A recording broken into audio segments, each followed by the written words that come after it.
emergency, call 387-2323. LA filing number 16-7969. WNXX Jackson, KNXX Donaldsonville, and WDGL HD2 Baton Rouge. This hour brought to you by Spencer Callahan Injury Lawyers. LA 21 12681. Offices in Baton Rouge. Now, The Hunt Palmer Show. Waiting to rise again. You're listening to The Hunt Palmer Show. Brought to you by Corks, Cajun Fried Fish and Shrimp on 104.5 ESPN Baton Rouge. This is the moment you've all been waiting for. Locking down the middle of the day. Live from the Mercedes-Benz of Baton Rouge studio. This is Hunt Palmer. Off and running. Welcome in. Friday edition of the Hunt Palmer Show. We are presented by Corks, Cajun Fried Fish and Shrimp. Musso in the chair again for Hunt here on this Friday, and a busy Friday it will be. Jordan Kitchens, Cassie Spazzali along for the ride as well, and happy to have you with us. The first round of the NFL Draft is in the books. The Saints have made their selection. We will have plenty of reaction on the pick of Kelvin Banks, as well as what day 2 of the draft looks like for New Orleans, with rounds 2 and 3 set to begin at 6 p.m. Central here on Friday. John Hendricks, now of NewOrleans.football, will join the show at 2:15 to help us preview all the upcoming action in the NFL draft here on Friday. Of course, Preston Guy in his weekly segment. A lot to talk about with LSU recruiting. The Tigers have the top uncommitted player in the transfer portal on campus this weekend. They're also hot and heavy after one of the best quarterbacks in the nation. And, of course, we'll talk some draft with Preston as well. And, of course, LSU and Tennessee play baseball at 6:30 Friday night, getting a pivotal and highly, highly anticipated series underway at the box between the Tigers and the Vols. So we will have a couple different segments previewing that game. Again, happy to have everybody with us. And let's go ahead and get started. We'll start of course, with the NFL draft, with the New Orleans Saints at number 9. When they were on the clock, they turned in the card, and this is how it sounded. It felt great. I mean, it was awesome. Kind of like everybody always say, a dream come true. Just not. Don't worry about it. Don't worry about it. The Saints, they picked Kelvin Banks, 9th overall, offensive tackle out of Texas. When I sat in this chair on Thursday, and put yourself back in that moment, all the buzz was around Jackson Dart. And I sat here and I told you very simply, the Saints have so many needs, it's kind of hard for them to go wrong with what position that they were to pick at number 9. But the one thing I wanted them to do was, whether it was Jackson Dart or whether it was somebody else, was to be convicted in their choice, know this is the player they want, the player they fell in love with, and turn in the card and make the pick. And when you look at Kelvin Banks and everything that he can bring to the team and how it tracks with so many trends for the New Orleans Saints front office, with so many trends for Kellen Moore's offense, it's hard to look at this and say they weren't exactly that they were not in love with a guy like Kelvin Banks. And that was the move they were confident and convicted in making, and they made it. So in that regard, bravo. I love the pick in that regard. Again, the New Orleans Saints, now since the 2014 draft, have taken an offensive or defensive lineman in the first round every year. From 2015 through now this draft, offensive or defensive lineman in the first round every year. That is something this front office values, and it is something they feel very comfortable in doing. We can talk about the hit rate and whatnot, but it is something that they are very comfortable in doing. So I love that. Kellen Moore, throughout all of this, since he took the job, has talked about this being a trenches league and building inside out. And he did it again a night ago.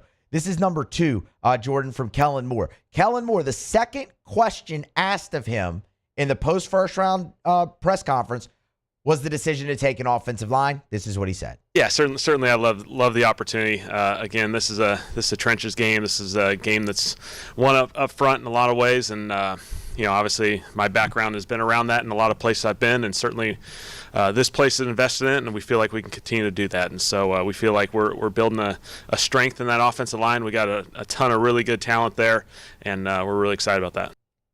reiterates a point he's made literally since day one on the job. It's a trenches league. He values it. He wants to build his team inside out. They were in lockstep. That's the other thing you ask for, right? Your head coach, your front office, your scouts, your GM, everyone to be in lockstep, and they were. So that's another check mark. And then you get into Kelvin Banks, the player. And y'all, there's a lot to love about Kelvin Banks. But first, here was Kelvin Banks right out the chute in his press conference on how it felt to get the call from New Orleans.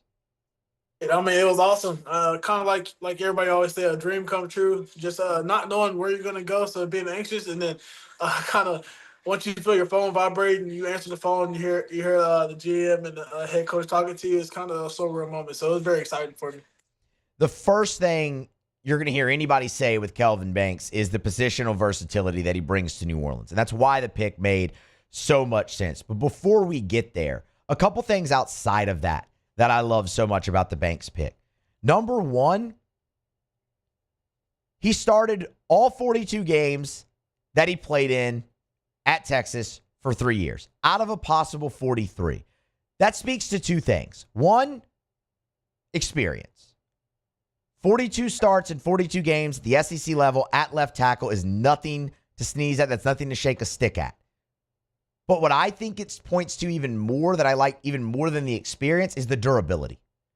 Kelvin Banks missed one game in his entire career at Texas.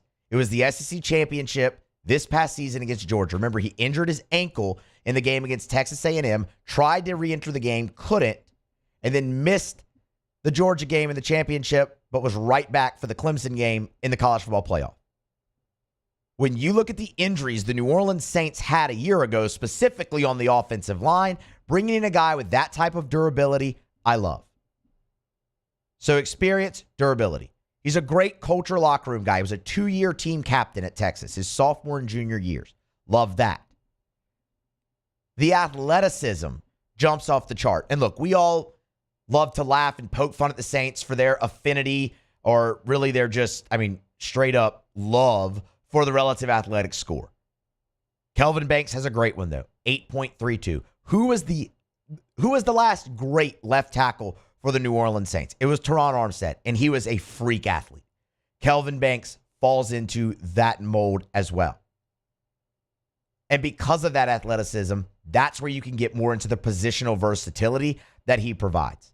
The Saints have a gaping hole at left guard. Adding Kelvin Banks gives you the ability to solve that issue in more ways than one.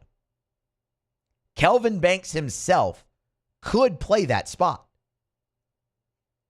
But I don't think that's the way that they go about this.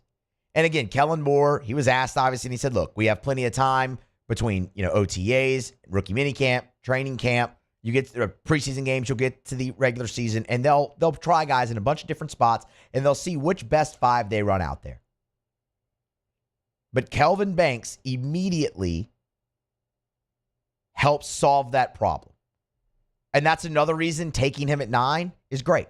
Because if you remember, the pushback, some of the pushback you hear on the Jackson Dart pick is it's a reach. You're overreach. You're gonna draft a guy in the top 10. You want him to immediately come in and play and immediately impact your team and make you better from day one. Kelvin Banks does that. You could play him at guard and keep your bookend tackles the same. You could move Trevor Penning to left guard and let Kelvin Banks play right tackle. What I think is the most likely and probably the scenario that fits the Saints best is to kick Trevor Penning down inside, let him play left guard, move Taliesin Fuanga back to right tackle, his college position where he's most comfortable, and then have Kelvin Banks be your starting left tackle from day one. You combine that with McCoy and Ruiz, provided everyone can stay healthy, and you do have a pretty good offensive line. And then there's how he fits into Kellen Moore's offense. Y'all, he's a phenomenal run blocker. He's a great pass blocker, but a phenomenal run blocker. And in Kellen Moore's offense, they want physicality. They want to be able to run the ball. So that's just another giant check mark on the Kelvin Banks draft. In terms of where he might play, Kelvin was asked, this is number 6, Jordan, does he have a preference on tackle or guard? Yeah, I don't care, man. Like I said, if I'm the best 5 on the field and it's at guard, then that's what I'm playing. And answer your question, yes, I've been training almost every side. So what I'll do is in my training, I'll make sure I do right side sets and run block drills or different things like that, and I'll switch over to the left side and do that as well. Doesn't have a preference. I mean, look, you love that answer. You love that energy. I don't care. I'll play wherever. I'm happy to be here. I'm going to help the team. That's absolutely the answer you expect from every draft pick. But what was awesome there is how he punctuated it, talked about he has been training at guard. So that's already been a possibility. You know, teams have talked to him about that, and he's already putting in the work. The other interesting thing, he was asked the last time he actually played right tackle. Last time I probably played right tackle was like beginning of sophomore year of high school probably, but we do a little bit of like transitioning and practice at UT, so we would do a little bit of that. So it's not something that's unfamiliar to me. That's why I will go back to what I think is the most likely combination and probably your best combination would be have him at left tackle, move Fuanga over to right where he played in college, and kick Penning down into guard. They do cross-training at Texas. That's great. The guy has not played. He never played a game in the SEC at right tackle. He told you, sophomore year of high school. That's a long time ago. That's a long time ago.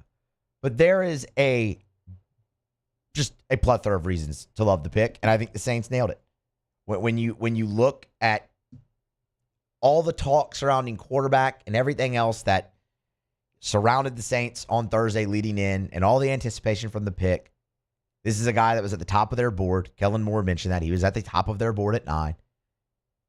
Fills a need, was one of the best available players, and continues a trend that this front office is very comfortable with. And again, that could be a good thing or a bad thing. I will acknowledge that. But ultimately, it's hard to look at this and say they weren't convicted, they weren't comfortable, they weren't sure of their selection. And that's really all I wanted from them.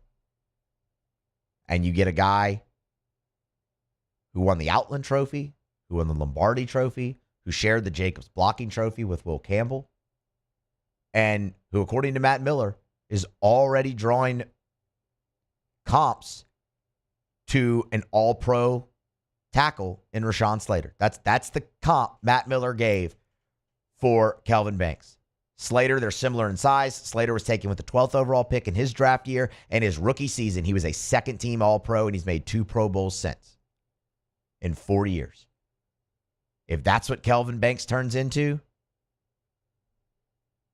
that's a franchise guy, and that's a cornerstone to what hopefully one day could be the next great era of Saints football. We'll see. There's a lot more needs to fill, and that will continue in day 2 and 3 of the draft. But so far, the Kelvin Banks pick, they've crushed the draft up to this point. Long way to go. We'll see how they finish out. All right, we're going to grab a break. We're going to come back on the other side. It's a Friday edition of the Hunt Palmer Show presented by Cork's Cajun Fried Fish and Shrimp. Preston Guy talking some LSU football. Next, stay here. The Hunt Palmer Show.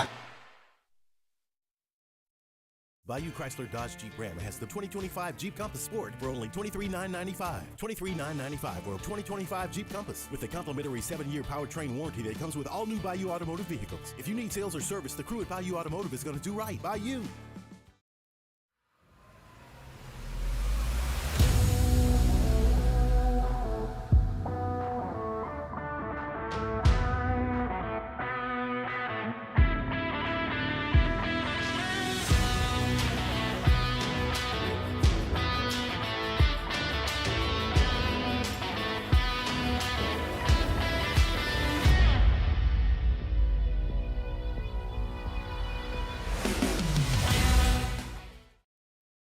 At Atmos Energy, our smart choice solutions help customers save energy and emissions with rebates up to $500 off high-efficiency natural gas appliances, smart thermostats, and weatherization upgrades. Together, we're fueling our energy future.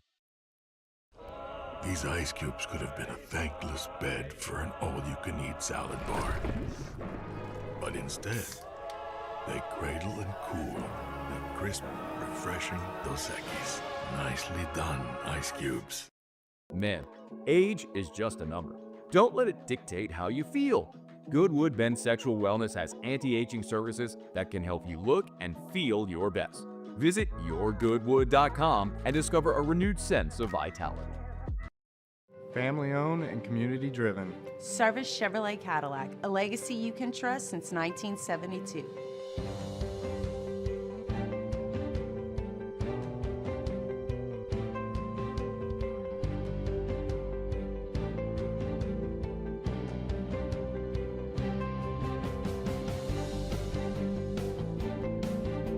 Service Chevrolet Cadillac, our family serving your family. For over 50 years. Crime has serious consequences, but anyone can make a mistake. If you find yourself in trouble with the law, know that you have rights, and it's okay to demand them. The law offices of O.C. Brown are here to protect you and your rights. Felony or misdemeanor, DUI or drug charge. No matter what crime you're accused of, you still have rights. Let the law offices of O.C. Brown uphold them. Call 225-343-1111. Your law firm for a lifetime. Gulf Coast Office Products is a nationally recognized Savin office equipment dealer based right here in Louisiana. Over 100 employees strong, Gulf Coast has the boots on the ground to support all vertical markets from education, engineering, legal, and finance. With the latest in office technology from desktop to production segment units, Gulf Coast and Savin have the perfect fit for you. Call 225-756-2644. That's 756-2644 for Gulf Coast Office Products. There it is, the extra mile, on the border of expected and extraordinary for those willing to go further, like vans customized for work or play, with safety and tech to keep you connected, supported by a 5-star sales, service, and finance team, and backed by the 1-star you know. So go the extra mile. It's never crowded, because so few have what it takes to go there. Mercedes-Benz Vans. Parish Construction and Roofing. This is Coach Kim Mulkey. Go to parishbuilt.com for all of your roofing needs. From your hometown, parishbuilt.com.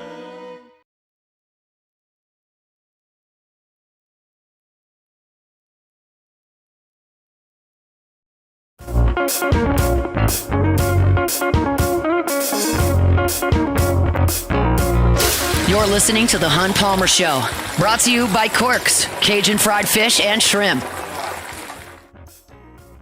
Back here, Friday edition of The Hunt Palmer Show. Musso in for Hunt. Hunt will be back with all of you on Monday. Regular time, regular channel. We welcome in Preston Guy. Of course, covers LSU football over at tigerbait.com, on Twitter X at PGuy77. Preston, we appreciate the time. Good to chat again, man. How are you? Matt, thanks for squeezing me in. I know you operate a little differently than Hunt, but I appreciate you making time for me nonetheless. Hey, man, absolutely. We appreciate you joining. And look, it really couldn't come at a better time, Preston. I mean, look, the transfer portal for football, the spring window is now done. We'll talk plenty about that. But the big transfer portal news is LSU's got a visitor on campus this weekend. Top available player in the portal, defensive lineman Braden Gooden from USF. What do you make of the move so far early on in the visit? Yeah, Bernard is visiting right now as we speak. He's supposed to be here through tomorrow. And I've been working the phones, trying to talk to some people. And look, from sources, LSU feels as good as they can possibly feel about him. The current feeling is they expect he will be an LSU Tiger. However, I want to heavily preface this with saying, know the era that we're in. I mean, this is the NIL portal era. I mean, nothing is as – I mean, we felt as confident as we could in Bryce Underwood for months. Yeah. And that still happened. So, of course, something could happen, and anybody can roll up and overpay if they sound desperate enough. I'll also tell you that in talking with people, LSU looked at this portal, and this was the one man they were interested in. This was the guy. I mean, this was not a particularly impressive portal, and Bernard Gooden is a piece. They looked at this defensive line spot, which I'm presuming they're recruiting him as a full-time defensive tackle. Of course, he's been a defensive lineman for USF and rotated spots, but they're obviously looking at him at true defensive tackle, they thought this was one of the handful of positions of need that they still had in this portal window. And they're not just taking anybody, and they're not overpaying for somebody who's not very good. So, they feel very good about him. They like him a lot. They think they can give him them some much needed depth and at a position like defensive tackle where they're okay at. They're certainly better than they were a year ago, but they still could use a little bit of help there. The defensive tackle is a really interesting position for them because, as you said, I mean, they're already pretty good on depth. I mean, nine scholarship defensive tackles, but experience, right, is kind of where they've lacked. Do you think Gooden adds enough of that? I mean, 3 years in college, but correct me if I'm wrong, 1 year starting. Would he add enough experience to LSU? Yeah, and this will be his third school, by the way. A lot of people don't know. He actually played for Wake Forest before coming to USF. But, he had 35 tackles, 10 for a loss, so he was a presence last year. Ultimately, you want as many guys as possible to give you a chance to give that starting quality rep. Because eventually someone has to be a starter. You can't have everybody just be a depth piece and rotate a bunch of guys in and hope that if they give their 100%, they're good enough. You need someone who's actually good eventually. But, he'll be a candidate to compete for that starting role, and he's got some guys to fend off. I would say your three front runners probably right now, Jacobian Guillory, Ahmad Bro, and McKinley for your starting defensive tackle right now. And he'll probably come in and have to outwork those guys to earn reps over them. I would say fourth is his highest, I would project day one for him. But he's certainly a guy, if he were to come in and be a starter, you could see why. You see the film and tape and what he's capable of doing. You're like, oh, okay, well, yeah, that makes sense why he turned out to be a good starter, if that is indeed what happened. You mentioned, the portal era and the NIL era, and anybody can really come in and swipe somebody right out from underneath you. Best you can tell, who are the other teams that LSU is competing with for Braden Gooden? For Bernard Gooden, excuse me. Yeah, I really don't have anybody on my radar because this has happened so quickly for him. I know LSU swooped in and was the first team to woo him and bring him in, but I'm not tracking. I don't have any other visits that he's planned. Of course, he's going to leave LSU this weekend, and he'll probably figure up a backup option if there is one. But my expectation, what I believe, based on what I'm talking with people, I think this will get handled. This will be done pretty quickly. But obviously, let me heavy preface again. For sure. Anything can happen. It's a crazy era. Yeah, it's wild. It's insane, and it's just completely unpredictable. Okay, so 10-day portal window for spring comes to an end. LSU sees two departures. Brian Kelly talked a lot about his confidence in this team, and they like where the roster is at. Were you surprised, though, that maybe a few more guys from LSU didn't enter the portal? Well, and that was one of the things that I've been poking around with LSU a lot is, in talking about their portal efforts, how much of that goes into retention? And the answer is a lot. In fact, I would say more so than bringing guys in. They really wanted to focus on educating their guys that the grass is not always greener on the other side. And you don't want to just leave for a lateral move. Continuity is much better to stick with the same coaching staff and team. And, sometimes guys come up and they're like, look, so-and-so made X money, and, I know I can make more. And sometimes they have to, make sure they're doing right by their guys. So, look, to only lose, and look, I put lose in quotation marks here because whether you choose to count these guys as losses or not is up to you. Javen Nicholas and John Emery during this window, that's phenomenal. In fact, this whole portal cycle, there's maybe been two or three guys that they lost that they were actually really upset about, and that's a bit of a stretch. I would say in terms of net talent gain for LSU in these portal windows, I mean, this has been Brian Kelly's best year in terms of how much talent he retained and how much he brings in through the portal. And, Preston, you bring up an interesting point with a guy like John Emery because, I mean, you obviously count him, but, I mean, Brian Kelly had said before the portal window even opened that, LSU was set. I think his quote was, we're set at the running back position. So, I mean, that one was expected. So, I mean, really, you could look at it and go, well, actually, it was kind of only Javen Nicholas, which is, it's fascinating because of the era that we are in and that it is so unpredictable. Like, oh, you feel great about the roster and you like where it's at, but, some guys make decisions that you're not always expecting. So, For them to come out of it unscathed, I think is really promising. Not only that, but and you tell me if you disagree, but for the buy-in that this team has with what the staff is selling. And look, buy-in, given how the fans are kind of grumbling and upset with how year 3 went under Brian Kelly, to see that kind of buy-in from the players, it really speaks volumes. And I guess it starts with fans decided to buy into the program when, the NIL investments came in this year. You have to buy in. If you don't buy in, your team is going to fall apart in this era. So it's certainly a positive scene to show that this season that fell way short of expectations hasn't really dismantled your ability to proceed in the future. There's still a lot of faith and trust in what Brian Kelly and this staff is doing. That's a great point as well. Okay, before we move on from the portal, one more. We talked about Gooden, obviously, at the defensive tackle spot. Is there another spot on this LSU team that you could envision them maybe taking a peek at somebody in the spring portal? I would really like them to bring in a safety. However, in talking with people, there's not a safety in this portal they're interested in.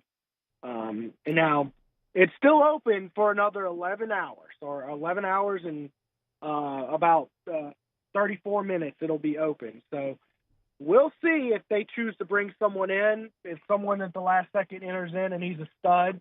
But I'll also keep in mind they can't be within the conference. It has to be outside of the SEC. So that's one of the reasons why this portal is more mild.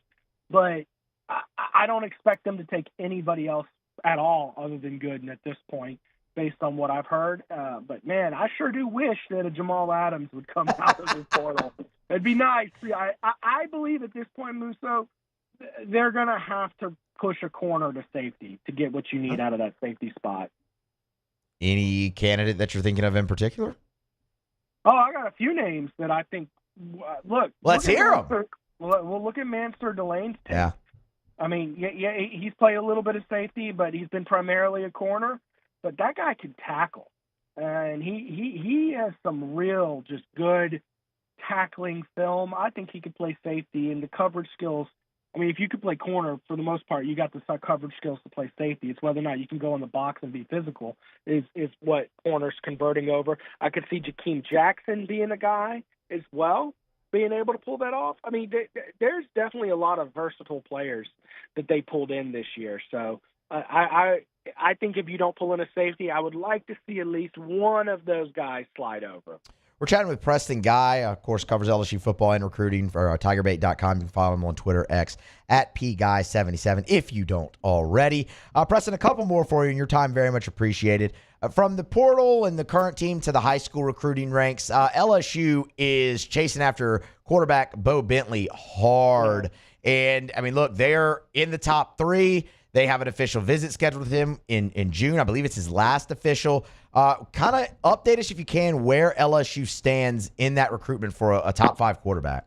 Yeah, the teams are definitely pushing hard from him, but the scuttlebutt I'm getting is that he's not necessarily in as big of a rush to do anything right now. Like, these visits are in June. And, so you've got we're in April right now. Yeah. So you've got at least a month before things heat up. LSU will be the last visit, which means he will be visiting Oklahoma and Georgia first.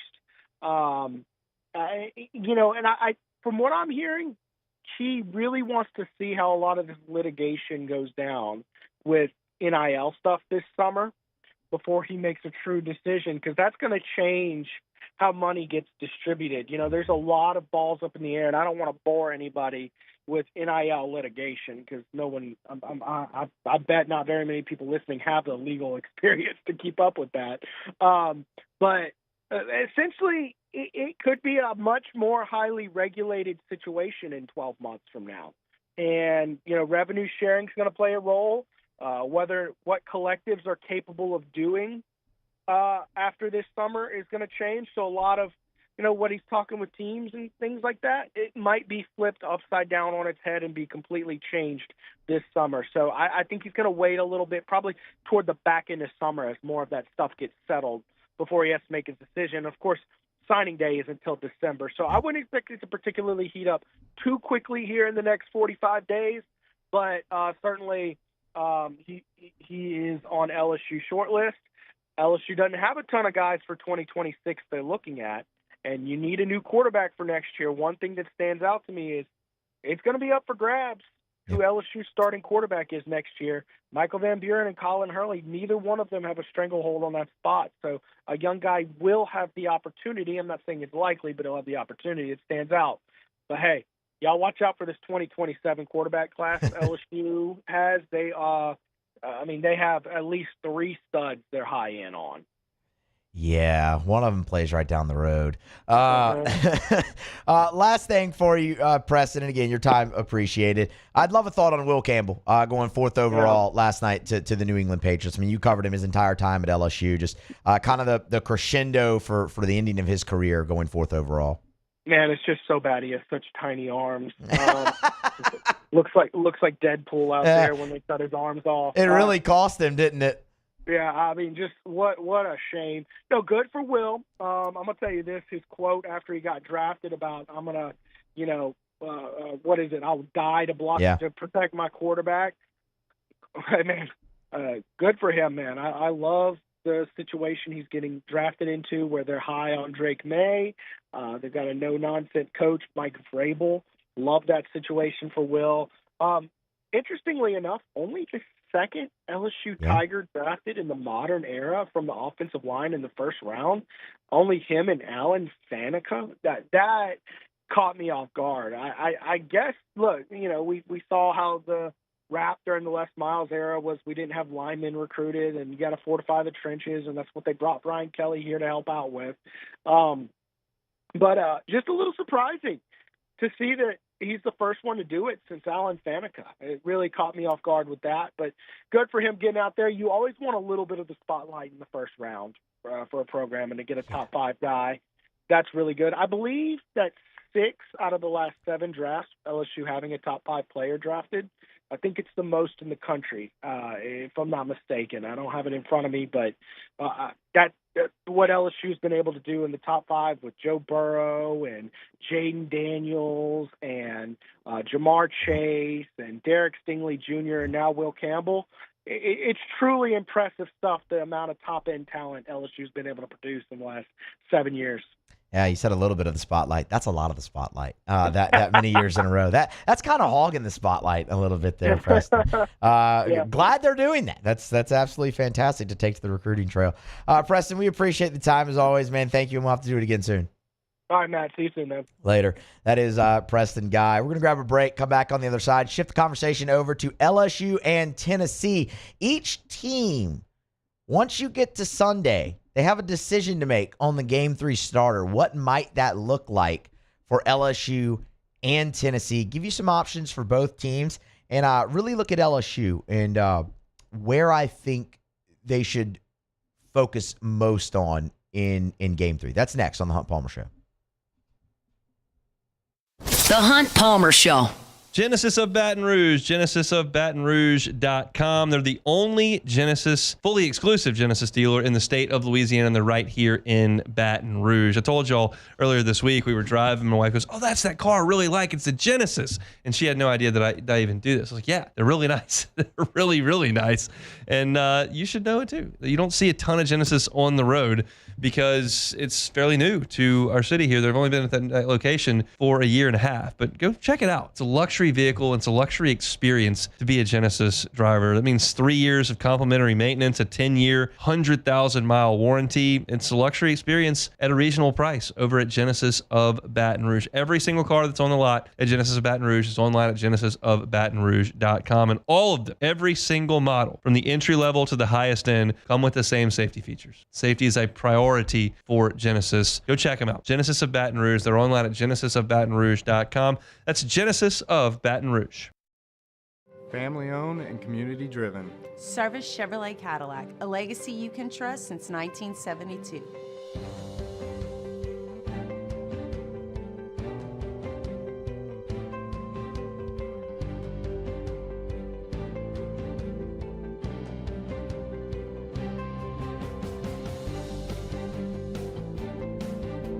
Service Chevrolet Cadillac, our family serving your family. For over 50 years. Man, Age is just a number.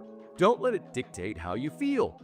Goodwood Men's Sexual Wellness has anti-aging services that can help you look and feel your best. Visit yourgoodwood.com and discover a renewed sense of vitality.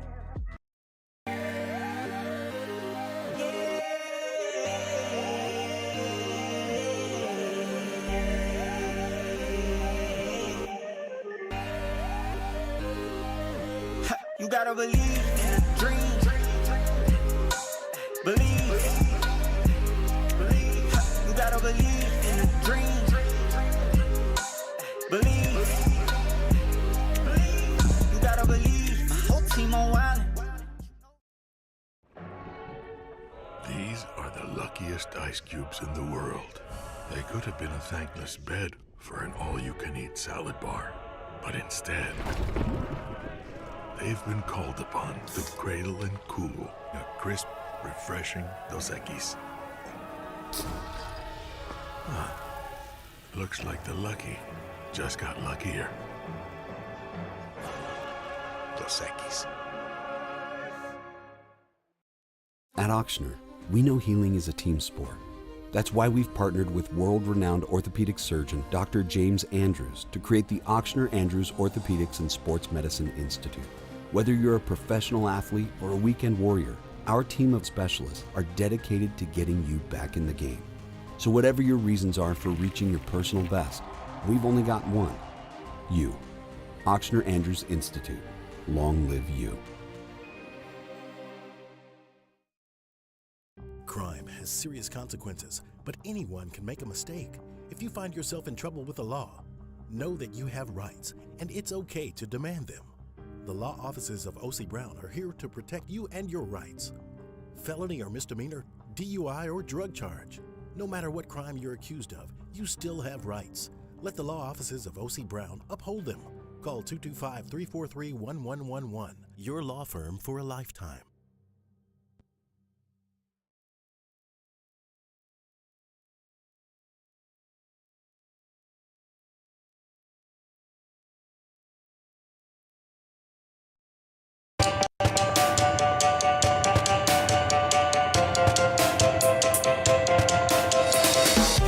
This is the Hunt Palmer Show, brought to you by Corks, Cajun fried fish and shrimp.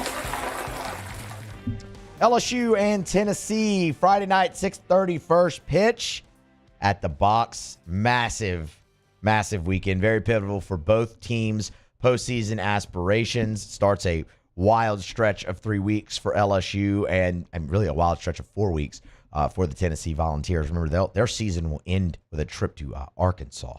So, I mean, this is time to put up or shut up here in the Southeastern Conference. And it's interesting because both of these teams, they enter the series with a lot of similarities.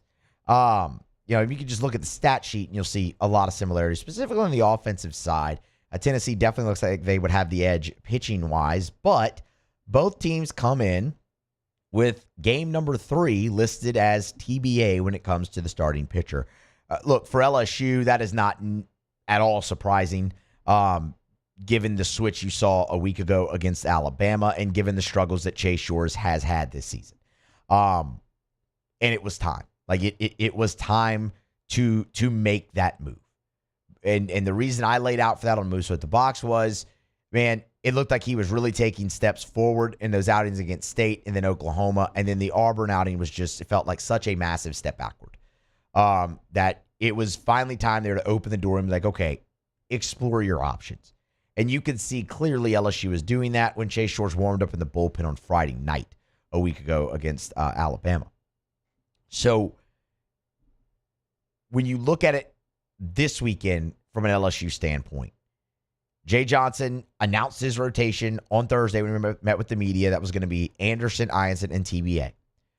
What options do you have? And there's 2 ways to really approach this. One is you have your guy in mind that you want to start that game. And you try your hardest to save him to start that game. The guy who immediately pops to mind for that is Connor Ware. because, well, he got the start a week ago. He hasn't pitched since then, and he'll have a full 6 days rest. Ultimately, if you can get him back in that spot. Jay Johnson, when he met with the media on Thursday, talked about Connor Ware's start against Alabama and what he thought about it. I thought he did a good job. I really believe he's a good pitcher and has a good future ahead of him. I think he's different than a lot of the guys we have, and sometimes that can add value. And he'll certainly be a part of this weekend. I'm glad we got 6 days to recover. For him, that's important. So he'll be a part of it. I don't know in what capacity just yet, but I really like it when he's out there, and I think he's trending in a good direction. This is my request.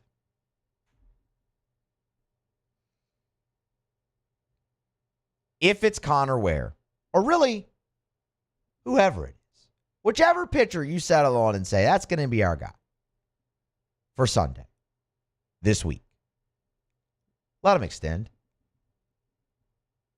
You look at Connor Ware, they put pitches on him early in the season. Like, he's got it in the tank. That was very clear a week ago that was going to be a one trip through the lineup deal. And hey, see if you can get Bryce Fowler to the lefty out at the top of the order, and then we're going to go to Chase Shores. And there are a few things with this LSU team, because I think they're really good, that I am just staunchly against. One of them would be Jared Jones at third base. Sorry. Low-hanging fruit. Had to do it. The other that I am just not willing to budge on is using an opener in game number 3. Your bullpen, while they have been good enough, and your pitching has been good and more than good enough, your bullpen has not been consistent enough from multiple guys for me to really look at that and go, yeah, I have faith in you using an opener. You saw it literally a week ago. Connor Ware had given up the 1 run through the inning, in the inning plus. You go to Chase Shores. There's the 3-run homer, the 4 runs, and you're down 5-0 and your offense is scuffling. And I'm not picking on Chase Shores, just using that as the example because that's how it played out. That could have been anyone in that spot. Where LSU's bullpen has excelled this year is obviously with Cowan and Evans at the back end. But there's been somebody throughout the series that has stepped up and stabilized a certain game and gotten you to the back end. Whether that's been Connor Benj at points, whether it's been Maverick Rizzi at points. But what it hasn't been is enough of those guys consistently outside of one weekend, and that was at Auburn. Opener is a non-starter for me with this LSU team. So whichever guy it is, let them go. Give them the chance to extend. If it's not going well, then by all means, you make the pitching change. Because you very well could be in a rubber match come Sunday in this series. The other possibility is you make your decision based on how the series plays out.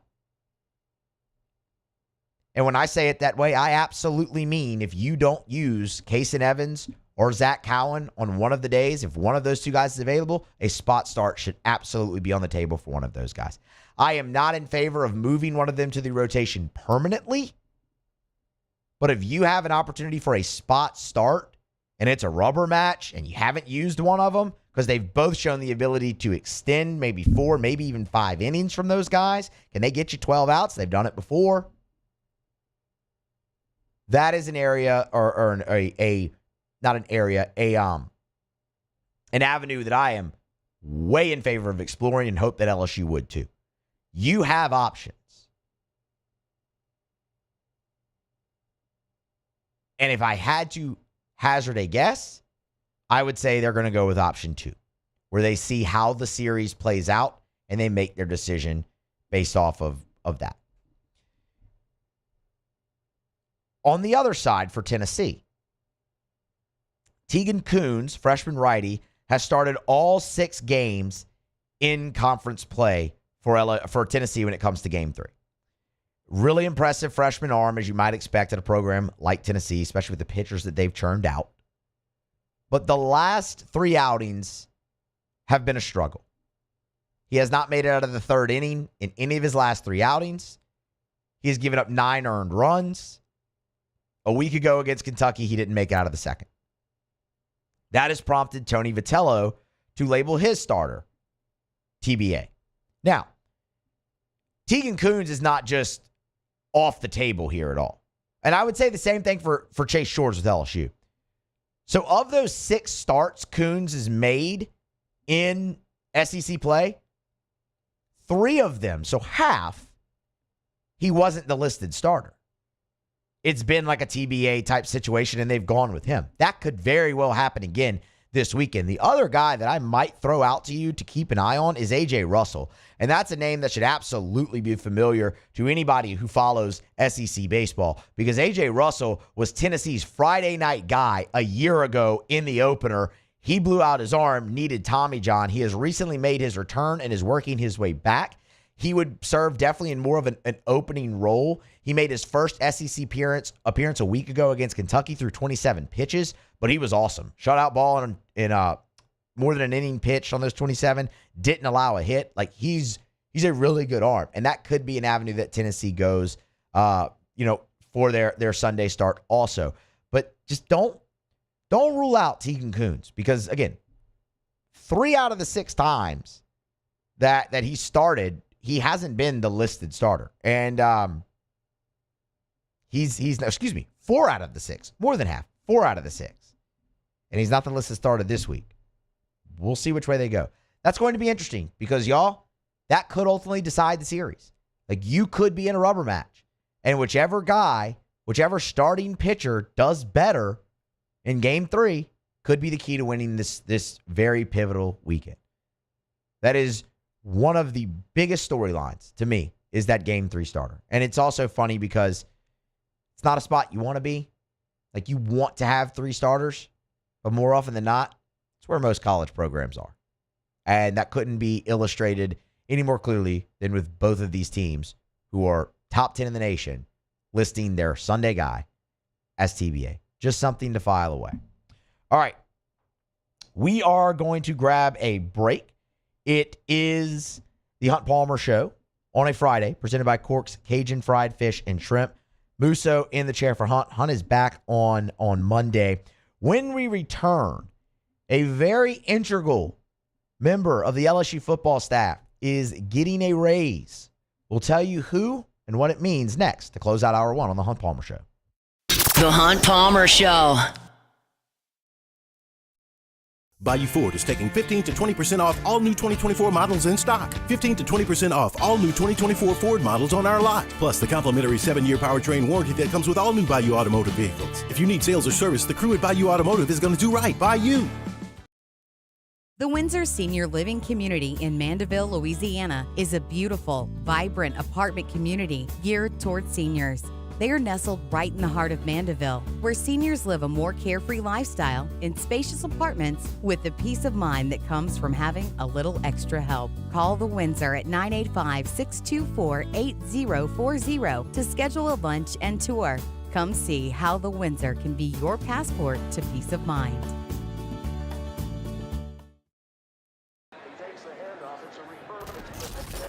When you can't rely on technology, you can rely on Mountain Cold Refreshment. Dave's back on. Coors Light. Choose chill. You work hard every day to pursue a life you love. You put in the time, and it shows. You're forging ahead, chasing a dream, creating something better for the ones you love. You're building your own life. So why not build your own tractor? With John Deere tractors and attachments for almost any need, the Sunshine team can help you do just that. Check out our current promotions and learn more about what it means to be powered by Sunshine at sunequip.com. Bayou Chrysler Dodge Jeep Ram has the 2025 Jeep Compass Sport for only $23,995. $23,995 or 2025 Jeep Compass with a complimentary 7-year powertrain warranty that comes with all new Bayou Automotive vehicles. If you need sales or service, the crew at Bayou Automotive is going to do right by you. Bayou Ford is taking 15 to 20% off all new 2024 models in stock. 15 to 20% off all new 2024 Ford models on our lot. Plus the complimentary 7-year powertrain warranty that comes with all new Bayou Automotive vehicles. If you need sales or service, the crew at Bayou Automotive is going to do right by you. ED, low T, or simply seeking to optimize your health and performance? Goodwood Men's Sexual Wellness offers a range of discreet services to address your specific needs. We empower men to reclaim their health and confidence. Visit yourgoodwood.com. Family owned and community driven. Service Chevrolet Cadillac, a legacy you can trust since 1972.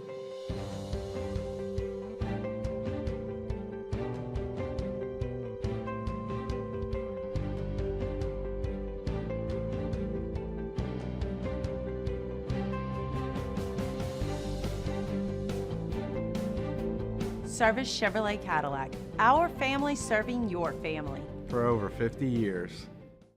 Gulf Coast Office Products is a nationally recognized Savin office equipment dealer based right here in Louisiana. Over 100 employees strong, Gulf Coast has the boots on the ground to support all vertical markets from education, engineering, legal, and finance. With the latest in office technology from desktop to production segment units, Gulf Coast and Savin have the perfect fit for you. Call 225-756-2644. That's 756-2644 for Gulf Coast Office Products. There it is, the extra mile, on the border of expected and extraordinary, for those willing to go further, like vans customized for work or play, with safety and tech to keep you connected, supported by a 5-star sales, service, and finance team, and backed by the 1-star you know. So go the extra mile. It's never crowded, because so few have what it takes to go there. Mercedes-Benz Vans.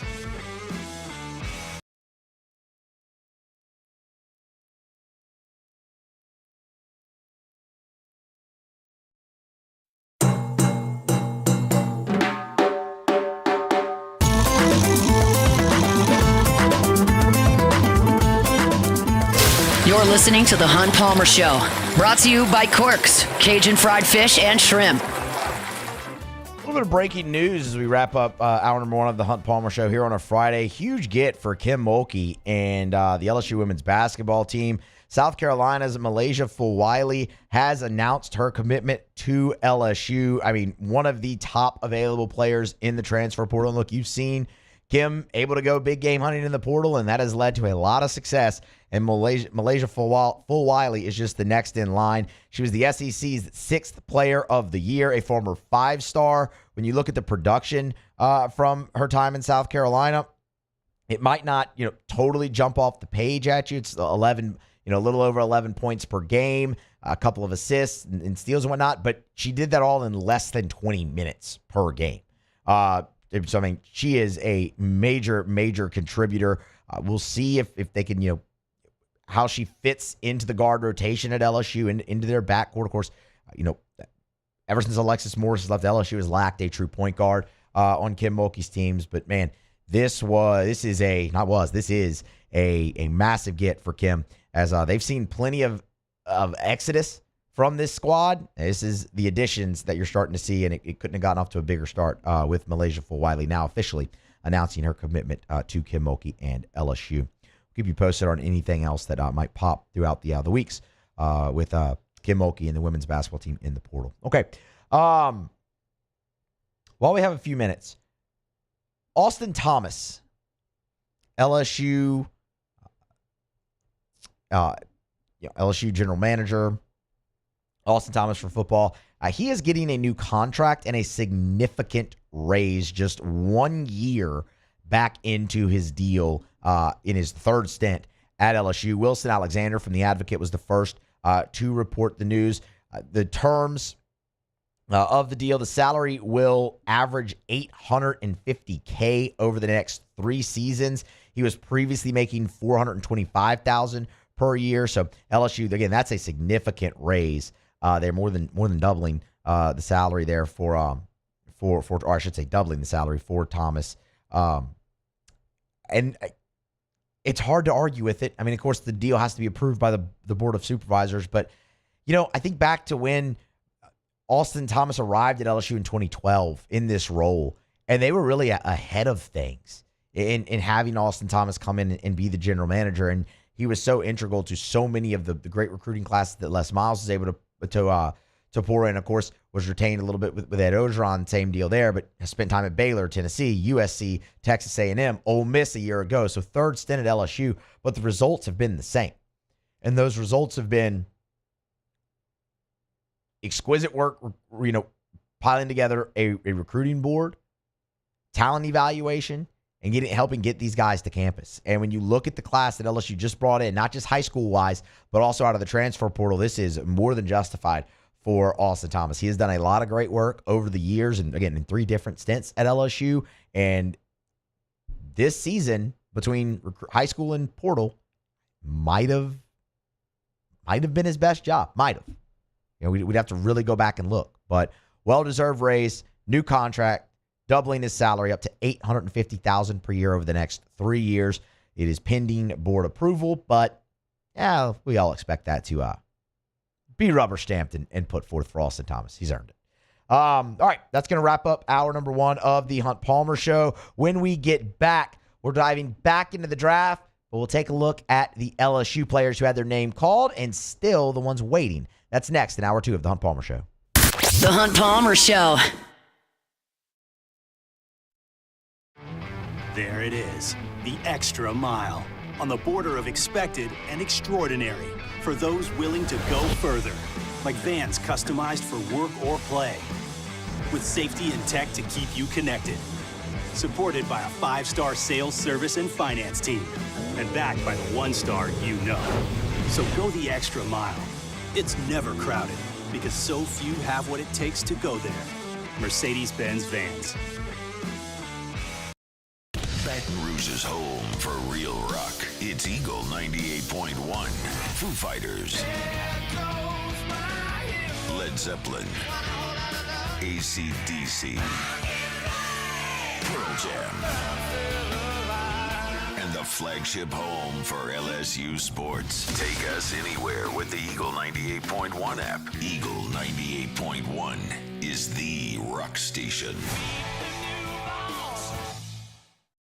Man, age is just a number. Don't let it dictate how you feel. Goodwood Men's Sexual Wellness has anti-aging services that can help you look and feel your best. Visit yourgoodwood.com and discover a renewed sense of vitality.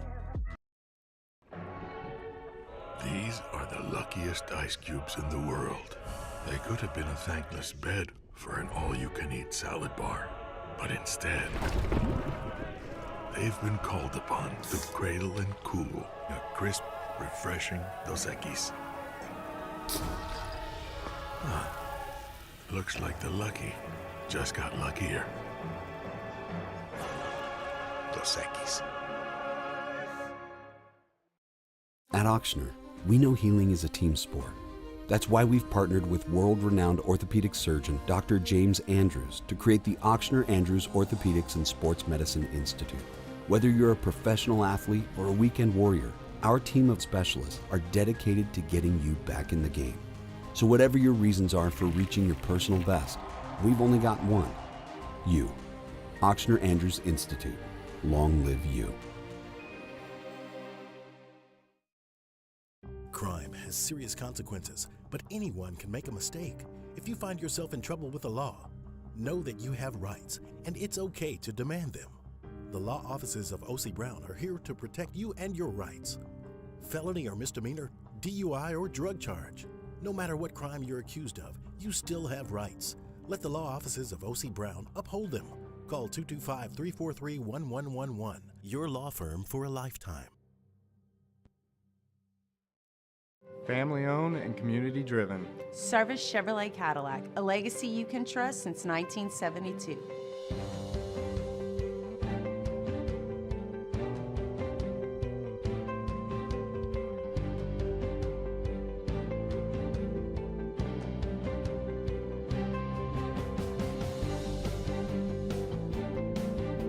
Service Chevrolet Cadillac, our family serving your family. For over 50 years.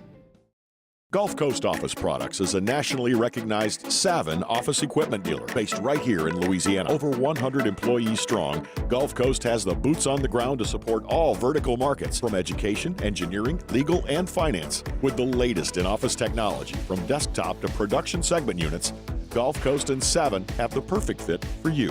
Call 225-756-2644. That's 756-2644 for Gulf Coast Office Products.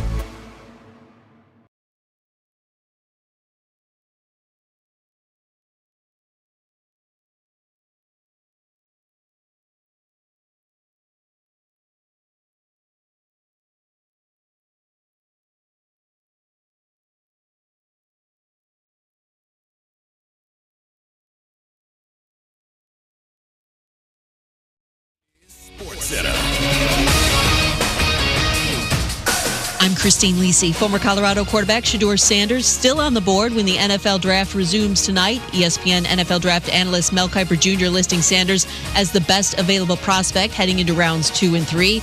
Quarterback needy Browns have the first pick tonight. ESPN NFL analyst Marcus Spears. Look, I think Cleveland should pull the trigger. I thought Pittsburgh should have at 21, but if you Cleveland and you got this situation, he can be a starter in Cleveland probably day after tomorrow. So if I'm them, I would pull the trigger on Shedeur in one of those 2 picks in the second round. Browns have the 33rd and 36th picks, overall picks tonight. Draft coverage 6 Eastern ESPN Radio, 7 Eastern ESPN 2 and ABC.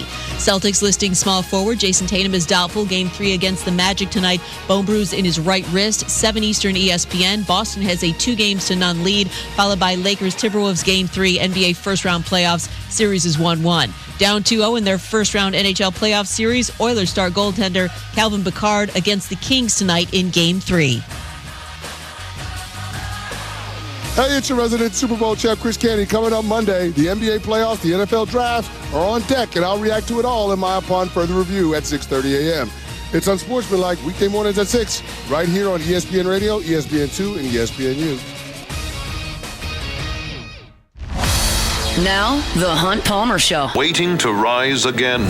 You're listening to The Hunt Palmer Show. Brought to you by Corks, Cajun fried fish and shrimp on 104.5 ESPN Baton Rouge. This is the moment you've all been waiting for. Locking down the middle of the day. Live from the Mercedes-Benz of Baton Rouge studio. This is Hunt Palmer. Off and running, hour number 2 of the Hunt Palmer Show, presented by Corks Cajun fried fish and shrimp here on a Friday. Musso in for Hunt. Jordan Kitchens, Cassie Spazzali along for the ride. And glad to have you here as we wrap up the week here on the Hunt Palmer Show. Great first hour, thanks to Preston Guy. We talked a lot of draft and, of course, LSU recruiting. Touched on some LSU-Tennessee, and there's still plenty more to come. We'll start again with the draft here. But from an LSU perspective, then John Hendricks, in about 13 minutes or so, will join the show, and we'll recap a little bit of the first round from the Saints, but mainly focus in on a day 2 preview of the draft with John. Of course, I still have to give you my final prediction on the LSU and Tennessee series. So, again, glad to have all of you along, and let's go ahead and let's get right to it. With the 4th pick in the 2025 NFL Draft, the New England Patriots select Will Campbell, tackle, LSU. That's how it sounded when the Patriots were on the clock at 4 and the commissioner delivered the news that was widely expected for a very long time. And look, y'all, we sat here on this show on Thursday and kind of gave a preview of what the night was going to be like for Will Campbell and what it would mean for him and the LSU football program as well, that he punctuates his career now as the highest drafted offensive lineman ever from LSU, only the second offensive lineman taken in the first round ever from LSU, and the first and only offensive tackle taken in the first round from LSU. Just how he had raised the standard, and that when you look back and anytime you compare an offensive lineman at LSU now to the past, it's going to be to Will Campbell. I mean, the career he had speaks for itself, where 3 sacks allowed in his entire career, and 2 of them were against, one of them was against Jared Verse, the other was against Kyle Kennard. 2 guys are going to play a long time in the NFL, and the one against Jared Verse was it was his first play ever in college. The model of consistency that he was, being that left tackle for a Heisman Trophy winner, and then for Garrett Nussmeier, who set the second highest passing mark for a single season in LSU history a year ago. There's just so much of the history that looks favorably on Will Campbell in his time, and the draft punctuated all of that. And Will Campbell talked about what being the second LSU O-lineman ever in the first round means to him. It means everything. They did so much for me and my family, and for me to be able to represent them the right way, I'll never be able to repay them for what they did for me.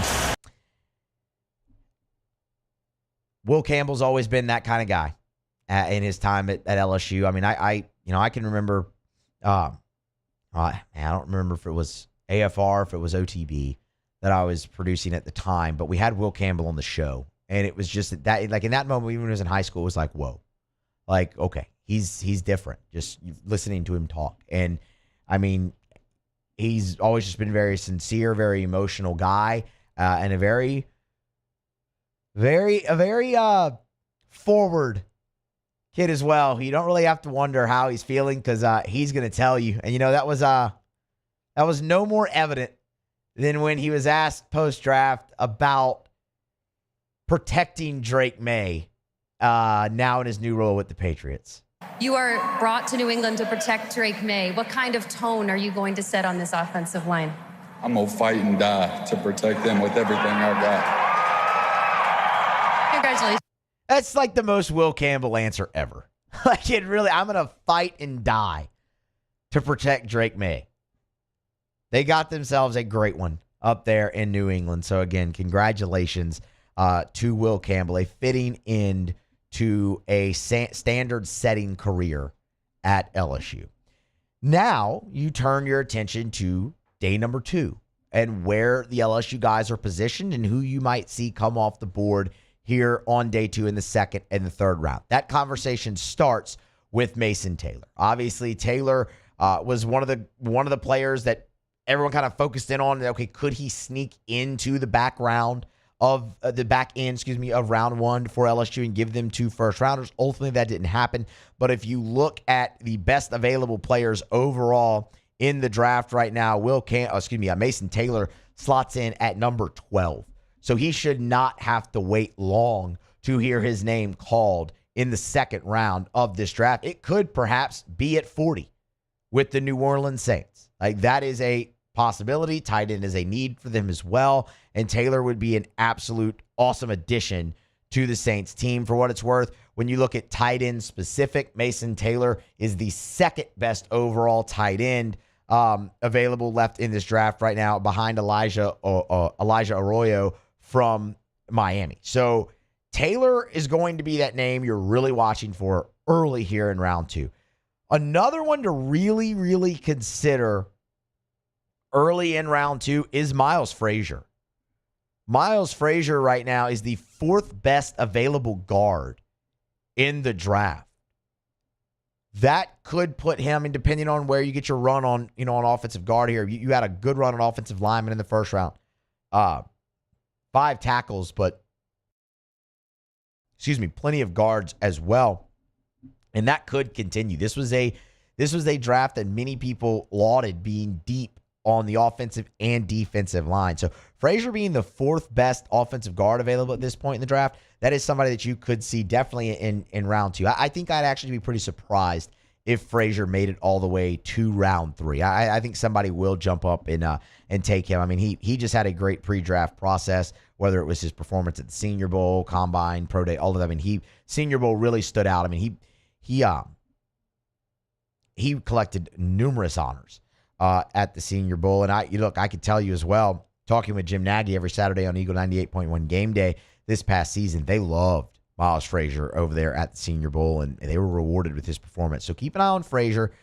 Sticking with offensive guard, Garrett Dellinger is the 11th best available. I think he's going to be fringe right now when it comes to day 2 of the NFL draft. We'll have to just kind of wait and see. And then interestingly enough, Emory Jones is listed as tackle when it comes to best available in 8th. So again, fringe probably for him, unless a team loves him at guard and moves up or snags him there when you might not be expecting it. But when I look at the guys day 2, round 2, who I think are just locks, I would go Taylor and Frazier. Everybody else probably on the fringe of day 2. With that being said, I think 3 LSU Tigers on day 2 is absolutely realistic. And I would point you to Braden Swinson potentially here. So Swinson is the 9th best edge available But just throughout the whole pre-draft process, there have been mocks and big boards that have Swenson higher than normal. A little bit of an outlier. Like, it's okay. So this guy has him as like the fifth best. Oh, this one has him more down around 10. It's been mixed. So that's a guy that I would really look at and go, could he potentially sneak in, even though he's listed as the 9th best right now?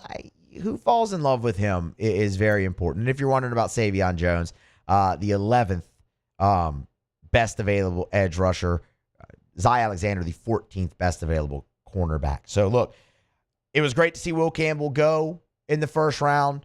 This is where the draft really gets started for LSU. We're all expecting at least 6 at the very least 6 LSU Tigers hear their name called over the course of 3 days. You have 2 days left, one off the board. That's really an update on where they all kind of stand in their best available heading into round 2. And again, I do believe that you'll see Taylor and Frazier definitely here on day 2 of the draft, and we'll wish them well and recap kind of their time at LSU and whatnot when we all get back here on Monday and the dust is all settled on the NFL draft. But that is just kind of your update to keep in mind there with where things stand for the LSU Tigers in the 2025 NFL draft. All right, we're going to grab a break. We're going to come back on the other side and flip this conversation back over to the New Orleans Saints and really focus in on how the rest of the draft sets up for them. What needs really remain? Obviously, quarterback, corner. They haven't taken a defensive lineman yet. Receiver. I mean, there's plenty. Tight end. Could it be Mason Taylor? We'll talk with John Hendricks now of NewOrleans.football about it all next here on The Hunt Palmer Show. The Hunt Palmer Show.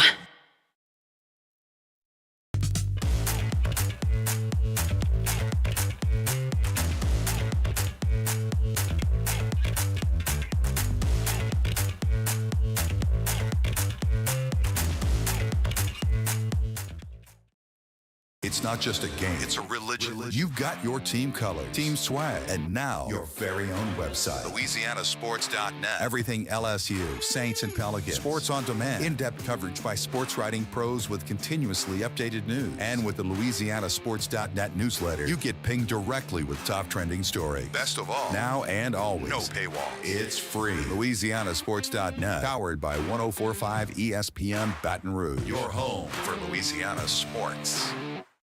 At Bayou Automotive, we believe in a sales process that puts you first. We want you to experience an easy purchase with clear pricing and great service. Let Bayou Ford and Bayou Chrysler Dodge Jeep Ram be your trusted partners in finding your perfect vehicle. The crew at Bayou Automotive is going to do right by you.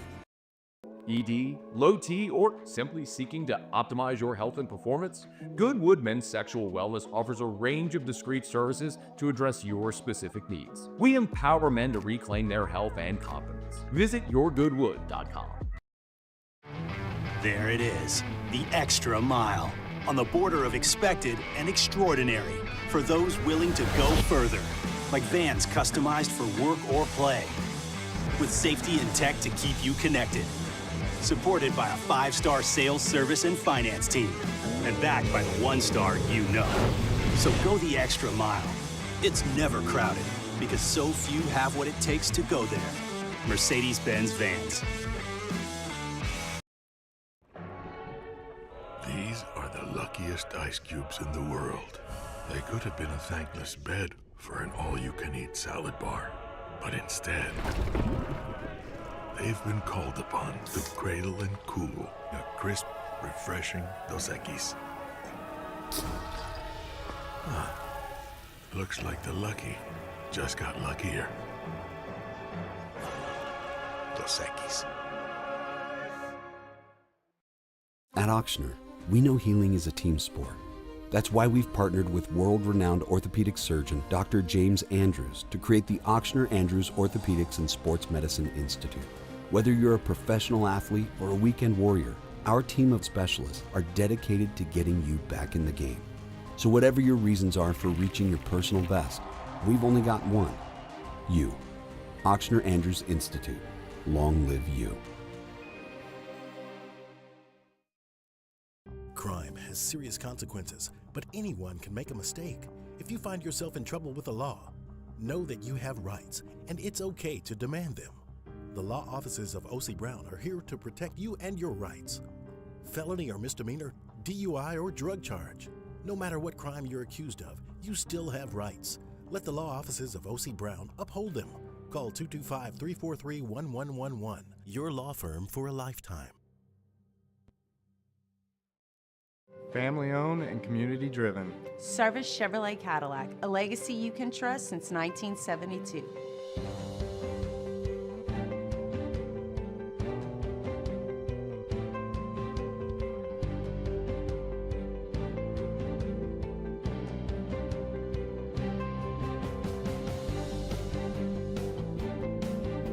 Service Chevrolet Cadillac, our family serving your family. For over 50 years.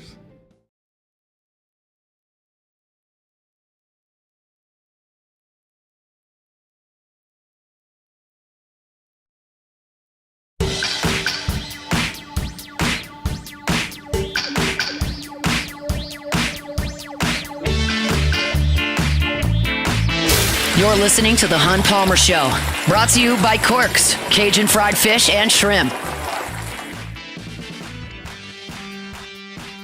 Rolling along, Hunt Palmer Show here on a Friday, closing out the week here on the Hunt Palmer Show. Of course, day 2 of the NFL Draft, day 1 in the rear view. Let's talk about it all. John Hendricks of New Orleans.football joins the show. He's on Twitter at John J. Hendricks. Find him there. John, we appreciate the time, man. How are you? I'm doing okay, man. Just trying to recover. It's been a long day, long night, and it's another one tonight. So that's how it goes with draft. I was about to say, you got another one ahead and then another one after that on day 3. Let's start with round 1 and just get your overall thoughts on the Kelvin Banks pick at number 9 for New Orleans. Yeah, look, hardly a surprise for me. This is the guy I mocked a couple of times, actually, including yesterday. And so, look, I'd heard that offensive line was going to be the play for this team, right? And I get it. It's not that exciting, not the sexy pick or anything. But look, Kelvin Banks is a guy that I feel like is going to come in here, be one of those staples that Kellen Moore's looking for, that can start for your team for the next 5 to 10 years, hopefully.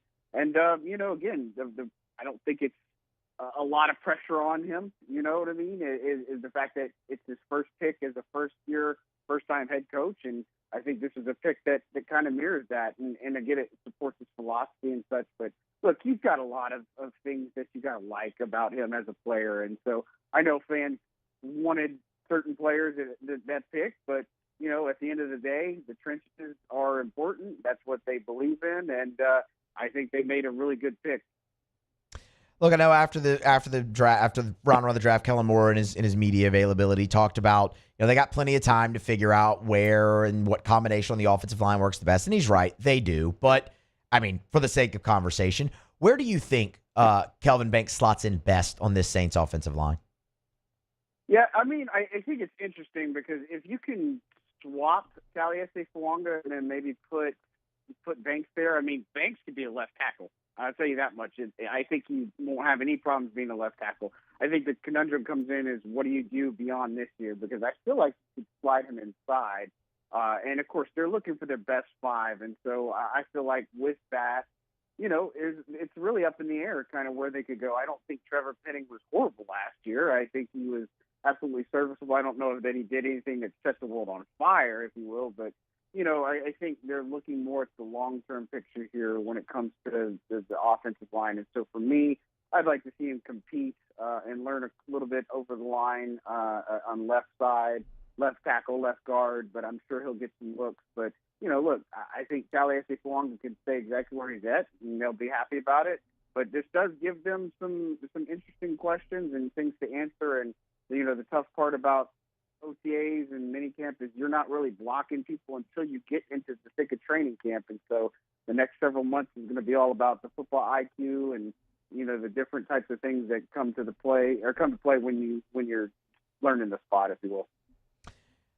The other big storyline that everybody was watching in the first round of the draft for the Saints was potential quarterback potentially trading back into the first round. John, best you can tell, how aggressive were the Saints in trying to trade back into the first round? Yeah, I mean, they've had conversations. I think it was one of those things where you're always going to try to figure out what it's going to cost. And so that happens with just about every team, unless they're just absolutely dead set that, hey, we are taking a player. And so, but they have exploratory calls. I knew Cam Ward was their top guy on their board as far as it goes for a quarterback. And Jeff Ireland really loved him, and so that would have been something if they could have traded there. I didn't think they had enough ammo, and that would have cost the Kings ransom. But, again, the quarterback talk is obviously a focal point here. It's important that people look at it. I think they could have looked at it. Jackson Dart is somebody that they did a lot of homework on. They really like Jackson Dart as a prospect. He was definitely ranked above some of their other guys that were on that list and some that didn't get taken last night and such. So, look, I think when it's all said and done, you always have these conversations, but what is it that this team needs and how can they come away with pieces that are going to help them this year? Because that's kind of what they're all about right now. All right, let's stick with quarterback then and move to day 2. They taking a quarterback tonight? I think it's a pretty good chance. I know that, Tyler Shuck is high on their list. I know Quinn Ewers from Texas is also on their list. And Shadur is obviously also in their cloud too. But, it depends on where things go. I think that there is a proper place for Shadur Sanders. I think he's extremely talented. There are some things I think that really, they have to be solid on when it comes to their evaluation. Same thing with Tyler Shuck. I'm not. That doesn't get me that excited, but at the same time, I could understand the pick. But, I think here, the Derek Carr situation seems like it's not totally set in stone. It may not be totally closed yet. I just don't know how you come back from all this with everything said and done. Yeah. But, again, it'll be a little bit telling if they do take a quarterback. But, I think there's a really good chance that they do take one tonight. Of the remaining quarterbacks on the board, and that you would actually kind of slot into day 2 of the draft, which one would you say the Saints have done the most homework on? Yeah, I'd say it'd be Tyler Shuck and Quinn Ewers. I think that's the one they've done a lot of homework. There's certain people in that building that really love Tyler Shuck, and there's some that really love Quinn Ewers. So I'd say that's kind of where the direction that they have gone. And so that wouldn't be surprising if either one of those end up being the pick at some point. And it just depends. Can you get them in the 3rd round, or can you get a better impact player in round 2? It's going to be interesting how this board plays out, as always. But, for the Saints, that's the 2 I believe that you can tell that they've done a lot of homework on. Pro Day with Quinn Ewers. They've met with him at obviously top 30 visit. Shuck has been somebody Kellen Moore's been pretty high on. Shadur Sanders, Moore wasn't in attendance for that. I don't know that that's a bad thing necessarily, but, there's a lot of scouting that goes on at this point. And so maybe some sleepers might be Kyle McCord from Syracuse, Jalen Monroe from Alabama. But, again, it's going to depend on how they view this Derek Carr situation, and I think it'll be telling if they do take someone tonight. John Hendricks is our guest. You can get him on Twitter, X, at John J. Hendricks, of course, now of NewOrleans.football. John, when you go and you look at this draft now, the next pick is at 40. What for you is the need at the top of the Saints board right now heading into the 2nd round of the draft? Well, I say need probably would be secondary, right? I think once would be running back, because I really love Trevion Henderson from Ohio State. That would be one of my really interesting picks or dream picks tonight, right? I think he's somebody. Wide receiver, there's a case to be made. It just depends on the prototype they're looking for. Are they looking for somebody that comes in the slot? Is it actually a big-bodied guy like, we've heard in the past? But I think cornerback is obviously a thing just to look at. Alontae Taylor said that they are going to plan to use him inside and outside yesterday. And so I think with this, you're going to run a lot of nickel in Brandon Staley's defense. You got to have defensive backs to do that. Tyrann Matthews coming off of respectfully a down year. And so they got Justin Reed, and then you've got Kool-Aid McKinstry and a couple of guys that got some question marks. So, look, I like cornerback. I think Siobhan Ravel Jr. is a guy that you can keep an eye on. Darian Porter from Iowa State, 3rd round. I think those are 2 guys that you probably look at. And, of course, edge, trenches, defensive tackle. edge rusher. Those are two needs that the Saints are going to have to look at and will address at some point during the draft. Any thought to tight end maybe at 40? Yeah, I think the one would be Mason Foster. I think they could go into day 4 or day 3 and the round 4 and still come away with a pretty good prospect. But look, Mason Taylor would be one of the guys that I think would be excellent for this team. If you don't get him, a Harold Fannin Jr. from Bowling Green would be another one. I think there's question marks there. Same thing with Elijah Arroyo from Miami. If you go into day 3, Aronde Gadsden second from Syracuse would be another one to take a look at. I mean, there's just multiple. Gunnar Helm from Texas. There's a lot of good, rich tight ends in this draft. So I feel like you could address it tonight, but you could also address it in day 4 and still be pretty happy. And so I think it's definitely an area where I think you could see an upgrade because Boston Moreau's coming off of a major injury. And you don't know what Taysom Hill's timeline is going to be like. I've heard late September, maybe early October at the best case, but it's going to depend on the rehab. And so you have Jawan Johnson and then Dalton Hoker, who they didn't really use at all last year. So I could see the need there. Couple more for you, John. And I really appreciate your time on a very busy day. Okay, the Saints have made 1 pick. That means they have 8 left. I don't think any of us really believe they're going to make all 8 of those picks. Is there a spot in this draft remaining over the next 2 days that you can kind of maybe look at the board and pinpoint and say, okay, that could be the spot they trade up? Yeah, I think looking at tonight, I mean, if they want to trade up from 40, if they feel like there's a team in front of them that wants to take the position they want, that's probably what I'm looking for. I think they could be huge players on day 3. That's not a surprise. They've done that a lot in the past. But, look, Kool-Aid McKinstry, that was a trade they made last year to make sure they get him because they had a first-round grade on him. And so, again, I think that's kind of where you're looking at and operating in this space is where do you have first-round grades on players tonight and how eager do you feel you need to or how aggressive do you need to be to pull that trigger? And, I think I could see the Saints doing it tonight, but absolutely active on day 3. I don't think they're going to make all 9 picks. I think they might come away with 6 or 7 at most. If the Saints make all 9 picks, that would be the biggest shock of the draft. No other move they could make, I think, would surprise me at least more than if they actually were to make all 9 picks. It might benefit them getting 9 new players, but it's just not their MO. It's just not their MO.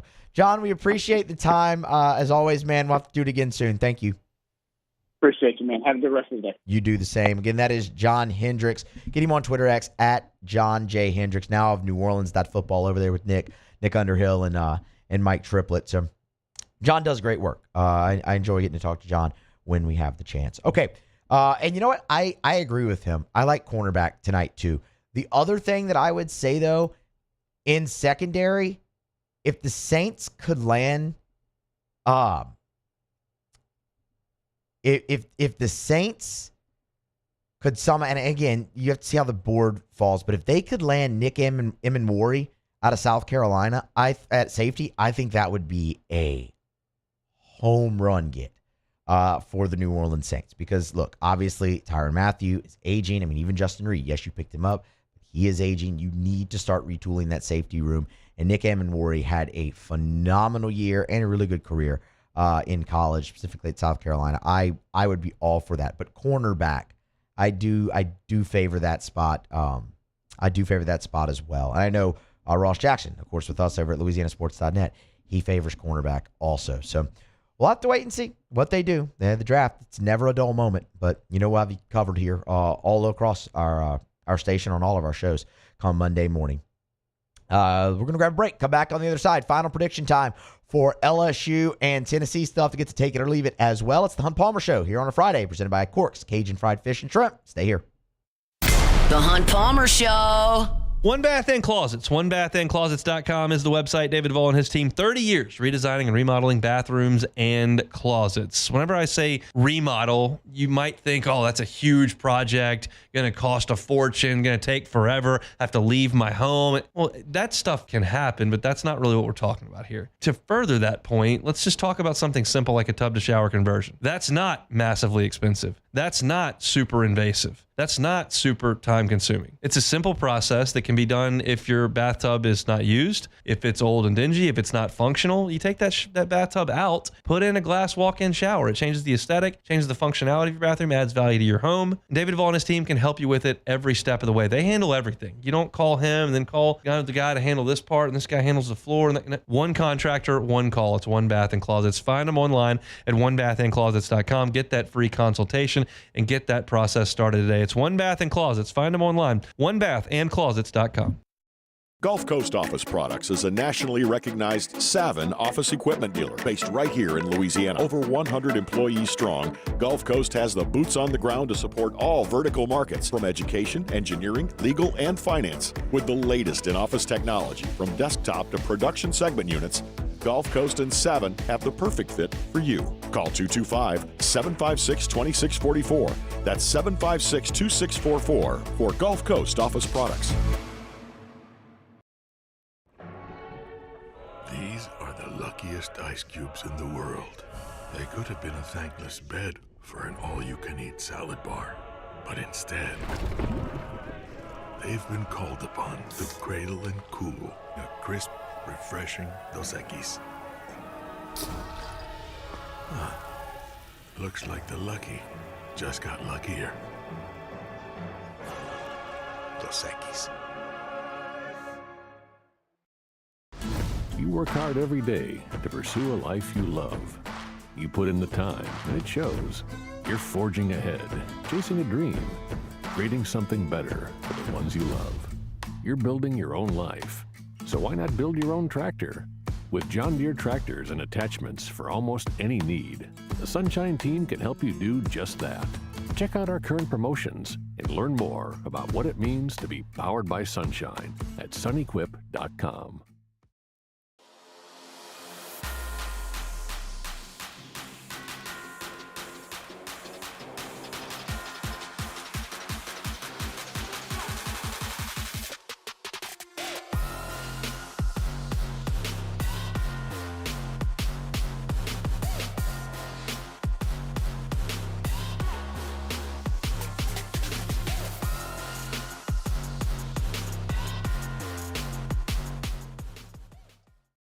Men, age is just a number.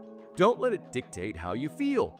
Goodwood Men's Sexual Wellness has anti-aging services that can help you look and feel your best. Visit yourgoodwood.com and discover a renewed sense of vitality. There it is, the extra mile, on the border of expected and extraordinary, for those willing to go further, like vans customized for work or play, with safety and tech to keep you connected. Supported by a 5-star sales, service, and finance team. And backed by the 1-star you know. So go the extra mile. It's never crowded, because so few have what it takes to go there. Mercedes-Benz Vans. At Auctioner, we know healing is a team sport.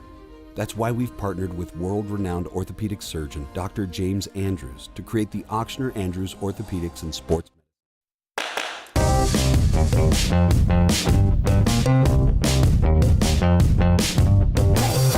You're listening to The Hunt Palmer Show, brought to you by Corks, Cajun fried fish and shrimp. Great talented team, obviously, have been for several years now. I'd just say kind of the simplest form, big arms, big bats. They, on the pitching side, they do what they do really well. And I mean that guy by guy. Offensively, they can really drive the baseball, and physical nature, and how they play offense. It always ratchets up a little bit more, especially these days when you have a big series at the box. And these days that has been Tennessee. And Jay's right. I mean, you look at them on paper and they look like a very, very complete team. You sit down and you watch them and they look even more like a very, very complete team. Tennessee is going to present a lot of challenges for LSU this weekend. And LSU likewise. I mean, LSU is really, really good, and they are capable of winning this series, no question about it. But a couple of the areas that LSU has struggled in as of late, Tennessee is really good at. We'll get into a little bit more of that. But I want to start first and foremost just with Friday night in this series because, the last time Tennessee was at the box was 2023. And you put over 13,000 in the stands for Paul Skeens versus Chase Dolander, and the game absolutely delivered. It was magnificent. This one isn't quite Skeens Dolander, but Cade Anderson versus Liam Doyle is going to be one heck of a treat to sit down and watch on a Friday night. Two very good lefties who are near each other in just about every statistical category in the SEC. I mean, you look at Doyle, he leads the conference in strikeouts. Cade Anderson is right behind him. Doyle leads the SEC in innings pitched. Cade Anderson is right behind him. And it's kind of like that in both of them. You could look at, opponents batting average against. They're pretty similar there. It's two pitchers who have not only gone out each week and given their team the opportunity to win every game one. It's two pitchers that on more occasions than not have gone out and dominated in game number one. And you would look at that and go, man, that sets up for a pitcher's duel and runs being at a premium. And Jay Johnson was asked about that on Thursday. Is he expecting a pitcher's duel on Friday? You would think so, just from, good pitching usually beats good hitting. It's the nature of baseball. What I would say is if you're a baseball fan, if you're a pitching fan, if you're a left-handed pitching fan, like this is one of those really cool games, to buckle up for. And, what I like about our players is sometimes, when you get a good challenge like this, it's typically brought out the best in them. And that's usually a trademark of good competitors. But, that's every week in this deal, man. It's literally 10 super regionals. Game one carries so much significance for LSU in this series. LSU has lost one game one all season, and that was at Auburn, and they proceeded to get swept in that series. I'm not saying if LSU loses game one, they're going to get swept. Don't misunderstand me. But when you win game one, it is the series advantage flips to you so greatly. It is hard to beat a team on consecutive days with your back up against the wall in this league. A little bit more about what they're up against with Liam Doyle. Doyle, you saw him at Ole Miss a year ago, and he was a really good SEC starting pitcher. The fastball is kind of in the low, maybe bump of mid-90s here and there. The transfer to Tennessee, and for what it's worth, when Doyle went in the transfer portal, I wanted LSU so badly to go after him and lock him up. It ends up being Tennessee, and he has just exploded in taking the next step. The fastball regularly sits mid-90s now, and he'll get it up, up into the upper 90s. It's a 4-pitch mix. The splitter's really good. When you look at where he ranks in the league, ERA, he is second. Opponents batting average against, he is second. Strikeouts, he is first. Wins, he is first. Innings pitched, he is first. Hits, he is second. He is in the top two in virtually every single category you could want to be. This is the best starting pitcher that LSU has faced all year, and it's not debatable. Now, I want to turn your attention back to what Jay Johnson said in that clip where he talked about the success LSU's had in this spot this year, and they have. LSU went and hung 5 runs on Jared Spencer in game number 1 and beat Texas. LSU beat Pico Khan. LSU, in tough conditions in Oklahoma, went and beat Kyson Witherspoon, who's going to be a top 15 pick come July's draft. They have had success in this spot, plenty throughout the year. I mean, really the only one you're going to look at and go, man, it didn't go your way against a Friday night arm was Sam Dutton against Auburn. Every other time, you've had plenty of success. So I look at that, and yes, I'm confident that LSU can have success against Liam Doyle on Friday night. The better question is, will they? And that extends not just to Liam Doyle, that extends to the entirety of the Tennessee pitching staff. It's a staff that comes in with a top 5 ERA in the country and second in the SEC behind only Texas. Again, can they? Yes, because you look at LSU's performance against Texas, and outside of the Sunday game against Ruger Riojas, where you just got beat, LSU hit everybody Texas threw out there at them, not named Dylan Volantis. You hit Duplantier, you hit Grubbs, you hit man, the Saturday guys, Luke Harrison. You hit him. You hit Spencer. And that's the team that's right in front of Tennessee in ERA. I would tell you, I think Tennessee has a more complete pitching staff than Texas. Definitely deeper. So that plays a role. But what this series is going to come down to is 3 things, but 2 in particular. Number 1, LSU has to keep the ball in the ballpark. Tennessee has hit 97 home runs. That is second in the SEC, and it is near the top in the country as well. And I know, yes, they play in a little bitty ballpark at Lindsey Nelson up there in Knoxville, but I also sat down and watched a full game of Tennessee out there in Minute Maid Park or Daikin Park, whatever they call it now in Houston, and just launch balls into the upper deck. They have legit power on this team. And Jay Johnson talked about this as well. How do you attack a power hitting lineup? And before I play that cut, I will tell you this. When you look at LSU, the one to really watch is Cade Anderson here. But Jay Johnson on how do you attack a powerful lineup? It's really fundamentals, we've got to attack the zone. I've got to throw multiple pitches for strikes, execute locations. And really what I would say to that is good pitching beats good hitting. And we need our pitchers to be themselves, and much like I just said about their team, our guys do what they do very well, at least the guys that, throw the majority of the innings. And so we'll rely on that this weekend. So back to Cade Anderson and keeping the ball in the ballpark, because LSU has actually been really good at this year. LSU has given up 29 home runs on the season. That is second best in the SEC, behind only Texas. Cade Anderson has given up 12 of those 29. In a game where runs are going to be at a premium on Friday night against Liam Doyle, Cade Anderson has got to keep the ball in the ballpark. LSU as a whole on the weekend does, but Cade Anderson specifically on Friday. And if you are going to give it up, have them be solos. He gave up the 4 home runs against Alabama a week ago. 3 of them were solo shots, and ultimately that helped keep you in the ball game and was a big factor in you being able to come back and win it because you hit 3 home runs of your own, 2 3-run shots, and a 2-run shot. Keep it in the park, but if you're going to give them up, keep them solo because that's not going to beat you. Although in a pitcher's duel, maybe it does. Look at the game against Pico Con against State. LSU hit 2 solo homers. It stood up. The other thing from a pitching standpoint is the free passes. And that has been an issue, specifically in LSU's bullpen all season. While this Tennessee lineup is very, very powerful, they also can hit for a high average. You look at a guy like Andrew Fisher, he's hitting well over 300, leading the team in home runs, and he also leads the SEC, not just Tennessee, the SEC in walks. Yeah, power hitters get intentionally walked a lot, not 43 times.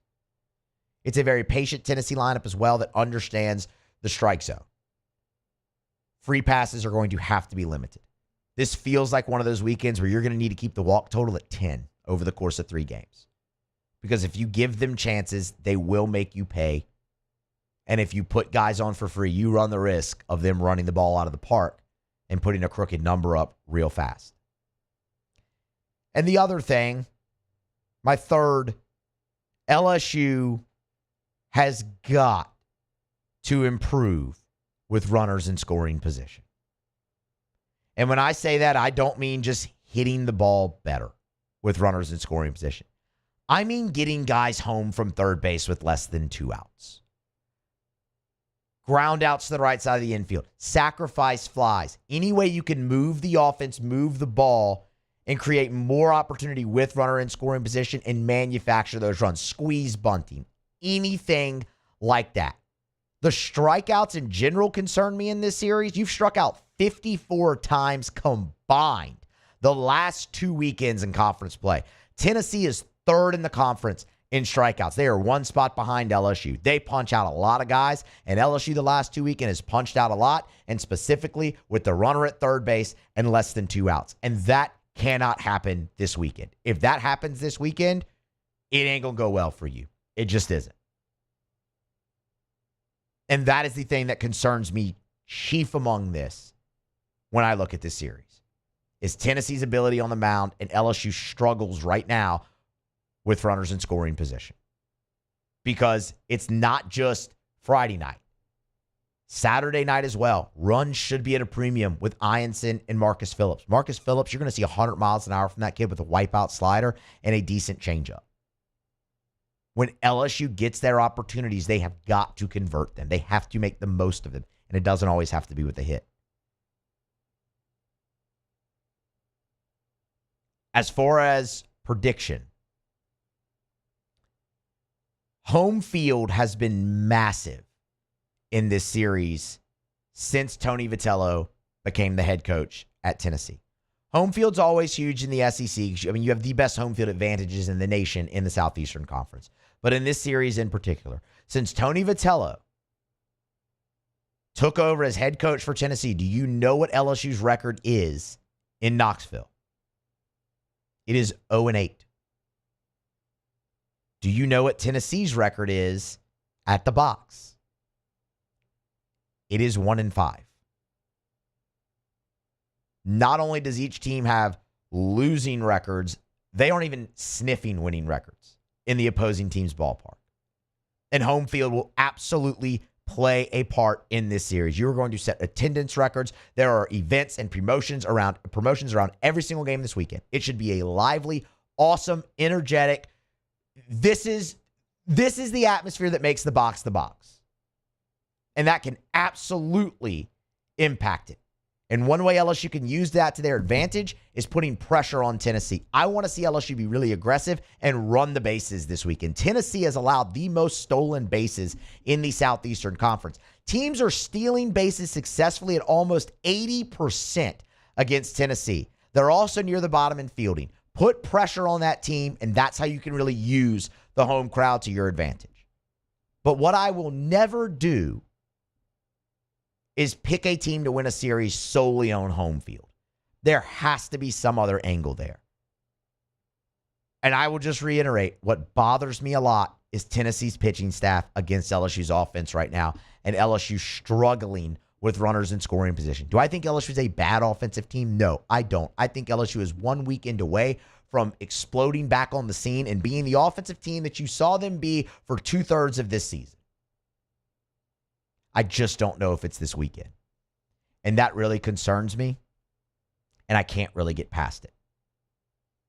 It would not surprise me in the least if LSU wins this series. LSU is absolutely capable of winning this series. And again, let me reiterate, it would not surprise me if they do. I just, in good faith, with the baseball I've seen this team play the last 2 weeks in conference, cannot pick them to do it. So very reluctantly, I will take Tennessee to win 2 out of 3 this weekend. And I hate having to do that. But just in good faith, I cannot look at a team that has struck out 54 times the last 2 weeks, is hitting 172 with runners in scoring position, is not getting the guy home from third base. You have your best hitters in slumps and facing that pitching staff. Jay Johnson said it in an earlier cut. Good pitching beats good hitting. LSU's got good hitting, and right now they're not hitting well. So I'll take Tennessee to win 2 out of 3. And I hope and pray that I am wrong, and you can all laugh at me on Musso at the Box come Saturday or Sunday when LSU locks up this series. That'll wrap it up here for this segment. We'll come back and wrap up the show. Take it or leave it is next on the Hunt Palmer Show here on Friday. The Hunt Palmer Show. Genesis of Baton Rouge, genesisofbatonrouge.com. They're the only fully exclusive Genesis dealer in the state of Louisiana, and they're right here in Baton Rouge. I told y'all earlier this week, we were driving, my wife goes, "Oh, that's that car I really like. It's a Genesis." And she had no idea that I even do this. I was like, yeah, they're really nice. They're really, really nice. And you should know it too. You don't see a ton of Genesis on the road because it's fairly new to our city here. They've only been at that location for a year and a half, but go check it out. It's a luxury vehicle. It's a luxury experience to be a Genesis driver. That means 3 years of complimentary maintenance, a 10-year, 100,000-mile warranty. It's a luxury experience at a reasonable price over at Genesis of Baton Rouge. Every single car that's on the lot at Genesis of Baton Rouge is online at genesisofbatonrouge.com, and all of them, every single model, from the entry level to the highest end, come with the same safety features. Safety is a priority for Genesis. Go check them out. Genesis of Baton Rouge. They're online at genesisofbatonrouge.com. That's Genesis of Baton Rouge. Family owned and community driven. Service Chevrolet Cadillac, a legacy you can trust since 1972.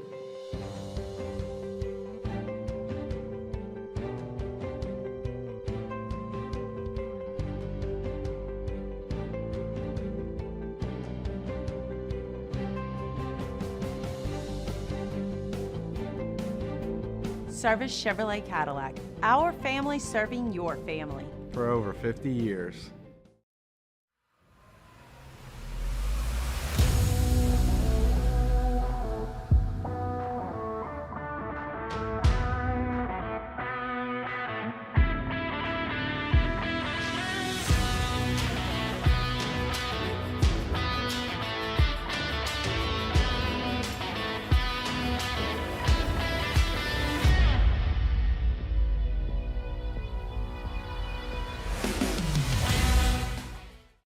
Gulf Coast Office Products is a nationally recognized Savin office equipment dealer based right here in Louisiana. Over 100 employees strong, Gulf Coast has the boots on the ground to support all vertical markets, from education, engineering, legal, and finance. With the latest in office technology, from desktop to production segment units, Gulf Coast and Savin have the perfect fit for you. Call 225-756-2644. That's 756-2644 for Gulf Coast Office Products. ED, low T, or simply seeking to optimize your health and performance? Goodwood Men's Sexual Wellness offers a range of discreet services to address your specific needs. We empower men to reclaim their health and confidence. Visit yourgoodwood.com. These are the luckiest ice cubes in the world. They could have been a thankless bed for an all-you-can-eat salad bar, but instead, they've been called upon to cradle and cool a crisp, refreshing Dos Equis. Looks like the lucky just got luckier. Dos Equis. There it is, the extra mile, on the border of expected and extraordinary, for those willing to go further, like vans customized for work or play, with safety and tech to keep you connected, supported by a 5-star sales, service, and finance team, and backed by the 1-star you know. So go the extra mile. It's never crowded, because so few have what it takes to go there. Mercedes-Benz Vans.